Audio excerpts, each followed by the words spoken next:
ఇవాళ ఏపీ మంత్రివర్గ తొలి సమావేశం జరగబోతోంది సార్. ఇప్పటికే సీఎంగా బాధ్యతలు స్వీకరించిన టైంలో హామీ ఇచ్చినట్టుగానే ల్యాండ్ టైటిలింగ్ రద్దు, మెగా డిఎస్సి, పింఛను మొత్తం 4,000కు పెంపు, అన్నా క్యాంటీన్ల పునరుద్ధరణ, ఈ నైపుణ్య గణన వీటికి సంబంధించి సంతకాలు చేశారు. ఇవాల్టి మంత్రివర్గ సమావేశంలో వీటిపై ఆమోదం తీసుకునే అవకాశం కనిపిస్తోంది. సో వీటి అమలుకు ఆంధ్రప్రదేశ్ ఆర్థిక పరిస్థితి సహకరిస్తుందా అండ్ కేంద్రం నుంచి ఎటువంటి సహకారం అవసరం? వీటి అమలు గురించి కాదు, అక్కడ భారతీయ వాళ్ళు ఏంటంటే సూపర్ 6 అమలు. సూపర్ 6లో చాలా ఉన్నాయి కదా. మీరు ఇష్యూ ఈ ఇప్పుడు ఇందులో స్కిల్ సెన్సెస్కు పెద్దగా ఖర్చు అయ్యేది లేదు, ల్యాండ్ టైటిలింగ్ రద్దు ఖర్చు లేదు, మెగా డిఎస్సికి తక్షణం ఖర్చు ఉండదు, అందులో పెన్షన్ తప్ప మిగతా వాటికి ఖర్చు ఏముంటుంది చెప్పండి నాకు. అన్నా క్యాంటీన్లకు ఆల్రెడీ నిధులు ఉన్నాయన్నారు. సో ఇందులో ఖర్చు పెన్షన్, అందువల్ల ఆ పెన్షన్ 1000 రూపాయలు పెంచడం గురించి కాదు క్యాబినెట్ చర్చ. క్యాబినెట్ చర్చ సూపర్ 6 అమలు గురించి.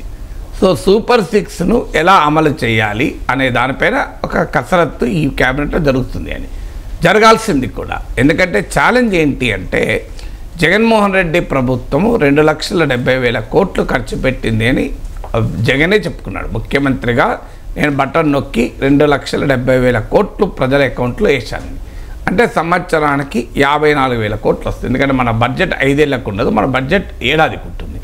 సో ఇప్పుడు అది ఎంత అవుతుంది అనేది ప్రభుత్వం లెక్కలు చెప్పలేదు. తెలుగుదేశం పార్టీ కానీ కూటమి కానీ ఎన్నికలకు ముందు లెక్కలు చెప్పలేదు. మన దేశంలో ఎన్నికలకు ముందు లెక్కలు చెప్పే అలవాటు లేదు కనుక సో ఆ హామీలు ఇస్తారు తప్ప ఎవరు ఆ హామీలకు అయ్యే ఖరీదు చెప్పరు, ఏ పార్టీ చెప్పదు. సో అందువల్ల ఇప్పుడు ఎన్నికల తర్వాతనే చర్చ. సో ప్రభుత్వం చెప్పాలి ఇలా క్యాబినెట్ ముందు. మరి అధికారులు ఏమైనా నోట్ ఇవ్వచ్చు బహుశా, ఎందుకంటే ఎంత ఖర్చు అవుతుందని ఒక నోట్ ఇస్తారు కదా అమలుకు. అప్పుడు ఆ నోటు వివరాలు వచ్చాక మరింత డీటెయిల్గా మనం మాట్లాడుకోవచ్చు. కానీ ఎంత ఖర్చు అవుతుంది అంటే డెఫినెట్గా జగన్ పెట్టిన దానికన్నా ఎక్కువ ఖర్చు అవుతుంది. అందులో మాత్రం ఎవరికి డిస్ప్యూట్ లేదు. ఎందుకు డిస్ప్యూట్ లేదు అంటే ప్రతి హామీ కూడా మీరు కనుక సూపర్ 6 గమనిస్తే తెలుగుదేశం, జనసేన, బీజేపీ కలిపి ప్రజలకు ఇచ్చిన మేనిఫెస్టో, మరి బీజేపీలో ఒప్పుకుంటారో లేదో తెలియదు, మాకు సంబంధం లేదంటారేమో, కానీ కూటమి ఇచ్చిన మేనిఫెస్టోలో ప్రతిదానికి రివైజ్ అండ్ ఎన్లార్జ్ ఎడిషన్ ఇచ్చారు. అందుకే ప్రజలు జగన్ 2,70,000 కోట్లు ఇచ్చినా నేను జగన్మోహన్ రెడ్డి మాకు ఇంకెక్కువ ఇస్తానంటాడు, 5 లక్షల కోట్లు ఇస్తానంటున్నాడు కదా, నీకెందుకు ఓటేయాలని చెప్పి చంద్రబాబు నాయుడు కొట్టేశారు. అందువల్ల చాలామంది క్వశ్చన్ అడుగుతారు, సంక్షేమానికి ఓటు పడలేదా?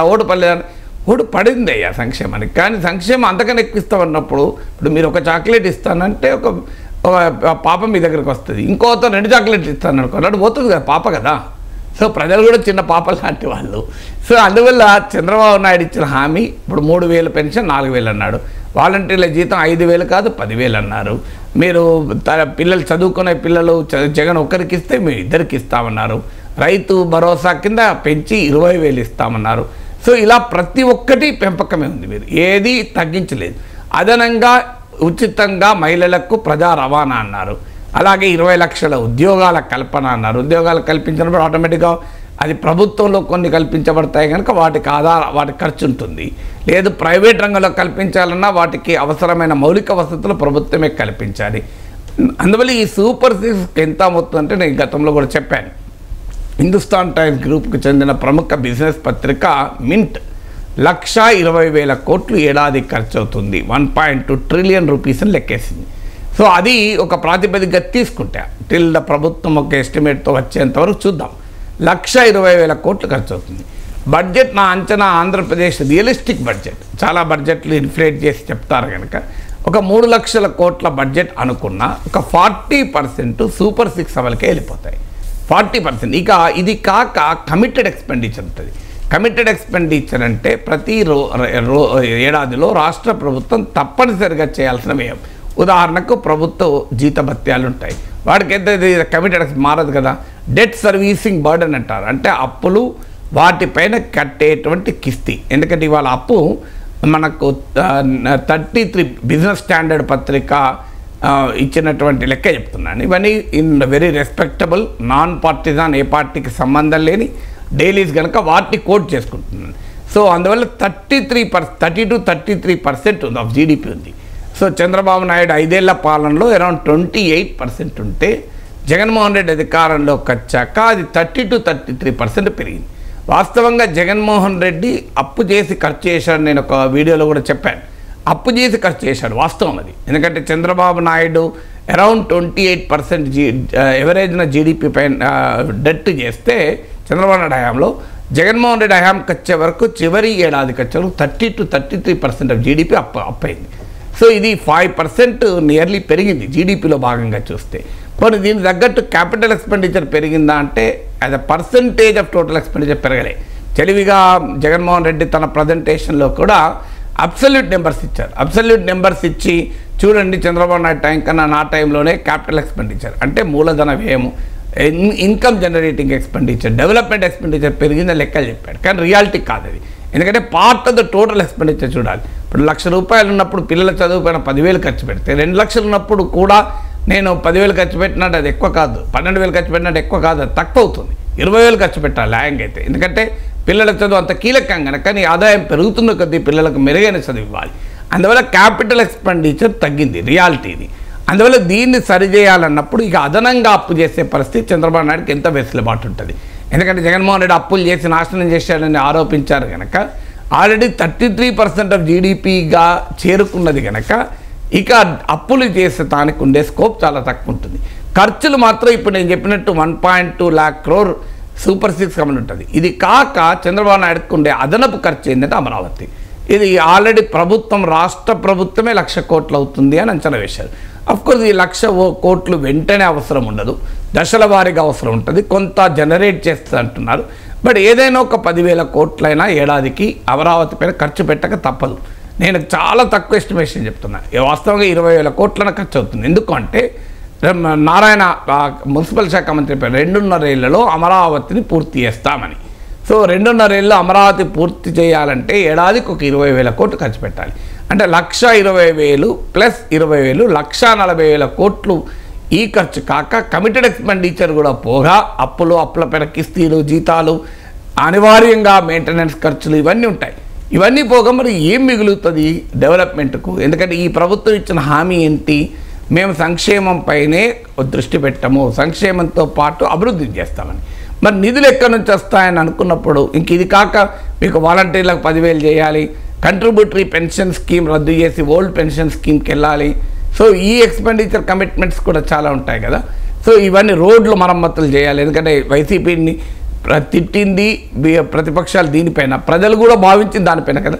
అందువల్ల రోడ్ల మరమ్మతులు, డ్రైనేజ్ పనులకు వీటన్నిటికీ ఖర్చులు పెట్టాలి, కాలువల పొడికలు తీయాలి, ఇవన్నీ చేయాలి. సో ఇరిగేషన్ ప్రాజెక్టులకు తక్షణ రిజల్ట్ వచ్చేటువంటి ప్రాజెక్టులను పూర్తి చేస్తాం. దానికి కూడా నాకు కరెక్ట్ గుర్తులే 50,000 కోట్లు 60,000 కోట్లు ఖర్చు అవుతున్నారు. సో ఇవన్నీ కలిపితే నీకు బడ్జెట్లో అదనంగా డెవలప్మెంట్ ఎక్స్పెండిచర్కి ఎంత ఉంటుందో తెలియదు. ఎందుకంటే ఆదాయమేమో కొత్తగా పెరగటానికి స్కోప్ లేదు. ఎందుకు లేదు అంటే పెట్రోల్ డీజిల్ ఇప్పుడు జిఎస్టీ పరిధిలోకి తీసుకురావాలని అంటున్నారు. గతంలో జగన్ ప్రభుత్వం అడ్డగోలుగా పెట్రోల్ డీజిల్ పైన పన్ను వసూలు చేసింది చంద్రబాబు నాయుడు విమర్శించారు. ఇప్పుడు దానిపైన కర్ణాటక లాగా పెంచితే ఖచ్చితంగా ప్రశ్నలు వస్తాయి. కర్ణాటకలో ఇదివరకు తక్కువ ఉంది కనుక ఇప్పుడు పెంచినా ఏపీ అంత లేదు, కానీ ఏపీలో ఆల్రెడీ హైయెస్ట్గా ఉంది. అందువల్ల పెంచడానికి స్కోప్ లేదు. చెత్త పన్ను ఆల్రెడీ రద్దు చేశారు, అదనంగా పన్నులు వేస్తే ప్రజలు అంగీకరించరు. ఇది కాకుండా మీకు మద్యం ధర కూడా, అది కూడా ఇంపార్టెంట్. రాష్ట్ర ప్రభుత్వానికి భారీగా ఆదాయం వచ్చేది మద్యం. ఆ మద్యం పైన చంద్రబాబు నాయుడు ప్రామిస్ ఉంది, నాణ్యమైన మద్యాన్ని చౌక ధరకి ఇస్తానని. సో అందువల్ల ఇప్పుడు మద్యం ధరలు కూడా, అది కూడా ఒక కారణం. అది ఓడిపోవడానికి కాసు మహేష్ వాళ్ళ పేపర్లో కూడా చూసాం, వైసీపీ మాజీ ఎమ్మెల్యే, మేము ఓడిపోవడానికి మద్యం కూడా ఒక కారణం అండి, గెలవడానికి చంద్రబాబు నాయుడు మద్యం కూడా కారణం. ఎందుకంటే ప్రతి నియోజకవర్గంలో 5,000 మంది అని ఉండరా, 10,000 మంది ఉండరా మద్యం తాగేవారు.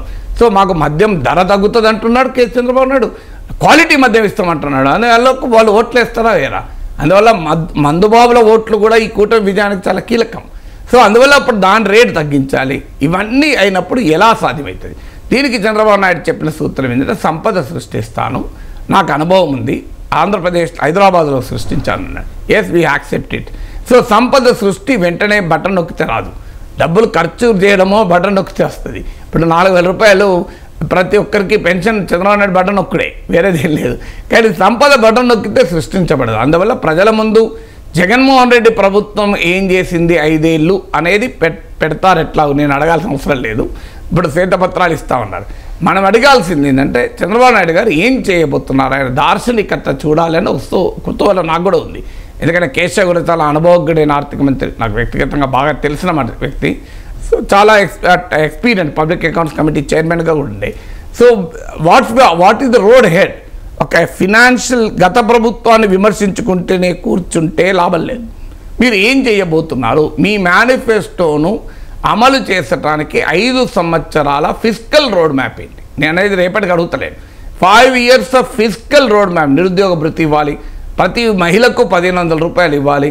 సో ఇవి ఎప్పుడు ఇస్తారు, ఏ టైంలో ఇస్తారు, ఎంత, ఏ హామీ ఏ సమయంలో అమలు చేస్తారు, అన్నీ కలిపి నేను 4th yearలో అమలు చేస్తా అంటే కలవదు కదా.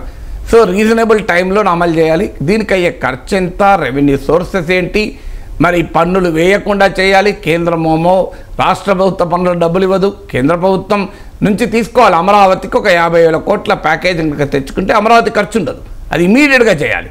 ఇమీడియట్గా మోడీ ప్రభుత్వం నుంచి ఈ ప్రస్తుత బడ్జెట్లోనే Amaravati capital special grant, one time grant కింద 50,000 కోట్లను చంద్రబాబు నాయుడు అడగాలి, పవన్ కళ్యాణ్ అడగాలి, మోడీ ఇవ్వాలి. అది ఇచ్చినప్పుడు కొంత భారం తగ్గుతుంది. అలాగే ఇండస్ట్రియల్ ఇన్సెంటివ్స్, ప్రత్యేక హోదా పేరు చెప్పినా చెప్పకపోయినా, పారిశ్రామిక రాయితీలు, అలాగే వెనుకబడ్డ ప్రాంతాల్లో మౌలిక వసతులు, ఇవన్నీ విభజన చట్టంలో ఉన్నాయి. ఇవి కనుక ఇస్తే కొంత చంద్రబాబు నాయుడు మీద భారం తగ్గుతుంది. సో ఇవి మరి కేంద్ర ప్రభుత్వం చేస్తా లేదా బడ్జెట్ చూస్తే మనకు అర్థమవుతుంది. ఇస్తామన్న స్పీకర్ పదవి ఇచ్చేటట్టు కనబడతలేరు. మరి నిజంగానే మోడీ ప్రభుత్వం చేస్తా చూడాలి.